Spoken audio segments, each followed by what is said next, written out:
Hey friends, welcome to English channel. You are with AJ.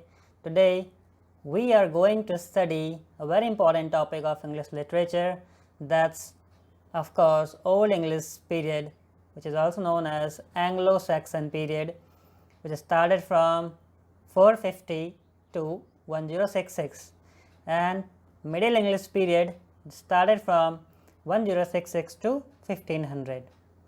So friends, we will discuss some key points, key facts of this age. So before going to the main lecture, let me tell you one thing. We have written a book based on English literature, an objective orientation to English literature, especially for NET, JRF, FLAT, PhD, lecturer and LT exams. So I will suggest you to go for this book. This will help you to make your base, and of course there are so many things you will find in this book, so you must go for this book once. So let's begin our lecture. Of course, Old English period 450 to 1066.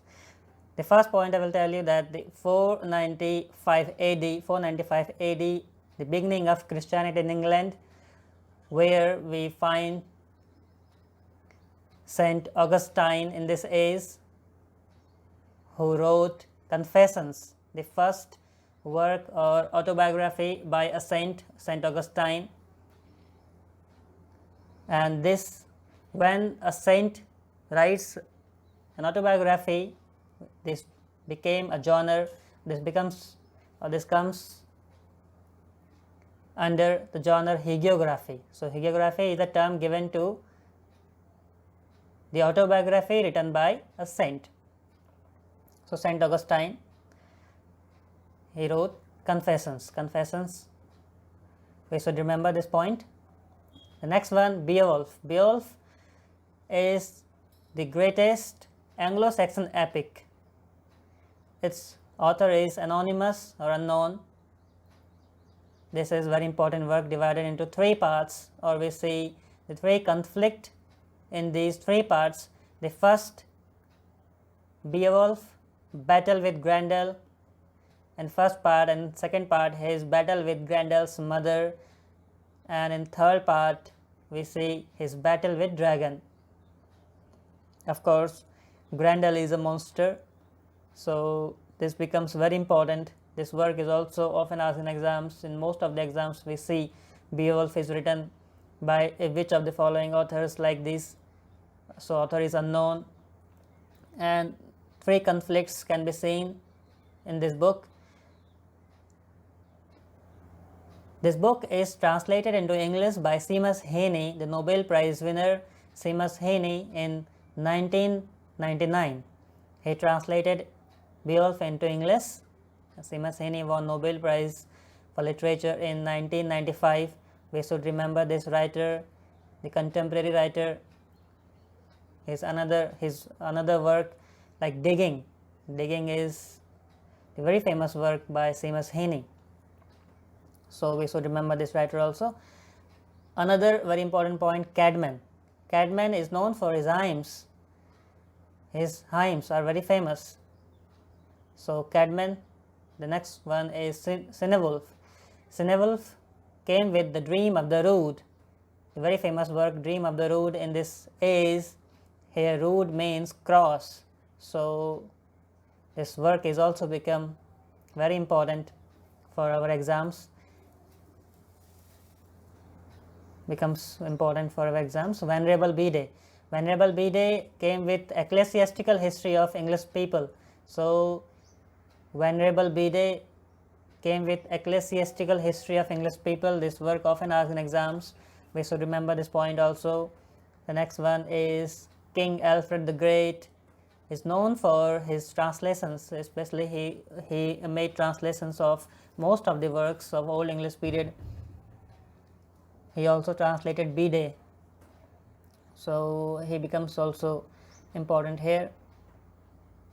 Old English manuscripts, when we see the manuscripts where we find Old English period, they record of Old English poetry can be seen in these two books, Extracta book or Vercelli book. So these two manuscripts are there in which we find the Old English poetry.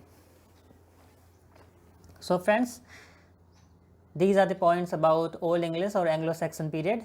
So let's go for the next period, Middle English period, which started from 1066 to 1500. This becomes a significant year because 1066 I am talking about, because here we find the occurrence of Norman conquest. Of course, Norman conquest took place in this particular age, 1066. We find most of the exams, this question, most of the exams like Norman conquest took place in which age or in which year. So 1066 the year took place.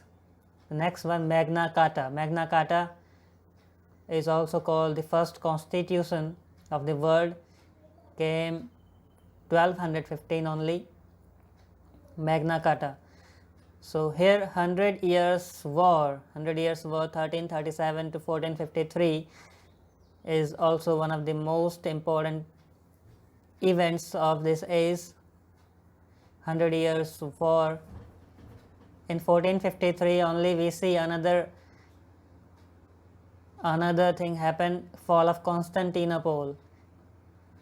Look at the year, Constantinople happened in 1453. This also becomes very important. Next one is Wars of Roses. So Wars of Roses took place in 1455 to 1485, the 30 years of war. We see the 1485 is the significant year because here we see the work by Mallory, Morte d'Arthur, came into existence and the beginning of Tudor dynasty. Here I have written two more points of this age, of this year 1485, the publication of Morte d'Arthur and the beginning of Tudor dynasty, where we see later on the great ruler, or we say Queen Elizabeth.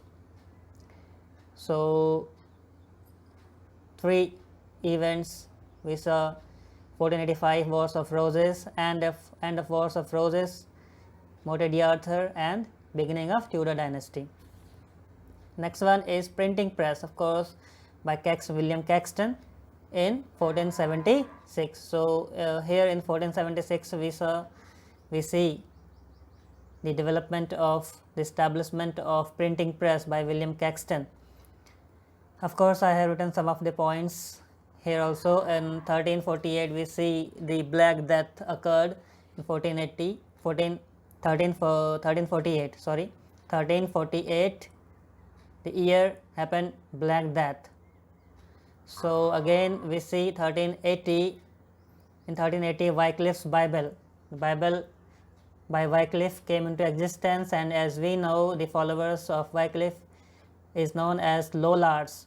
So we should remember these points about Wycliffe. He is also known as the father of Reformation. So this writer becomes very important. Then 1381 Peasants' Revolt. Peasants' Revolt is also called Wat Tyler's Revolt or the Great Risings. So these are some of the points which often asked in exams, we should remember.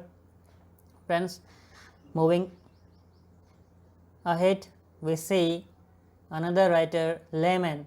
Layman came with his very famous work Brut, in which we see the occurrence of King Arthur for the first time.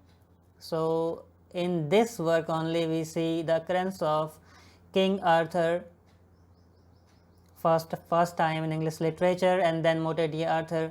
He also covered the story of Morte d'Arthur, and then Dante with his Divina Commedia or Divine Comedy written in terza rima. So this work is also divided into three parts: Inferno, Purgatorio, Paradiso.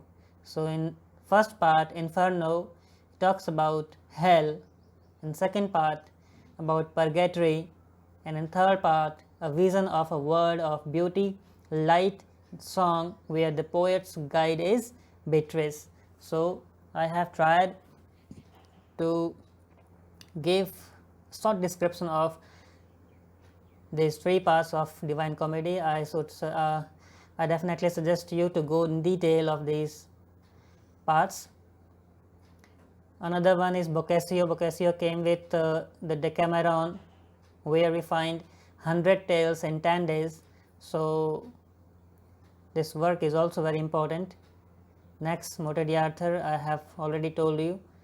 John Wycliffe translated Bible in English, and before the authorized version of Bible I should tell you came in 1611. Authorized version of Bible I'm talking about. In Jacobean age came authorized version of Bible. Before authorized version of Bible came many versions of Bible, like John Wycliffe's Bible, Great Bible, Gutenberg Bible, here in 1456, Coverdale Bible. So before the authorized version of Bible 1611 came many versions of Bible. Another one, of course, Geoffrey Chaucer came with the great work Canterbury Tales, where we find 24 complete tales by 23 pilgrims,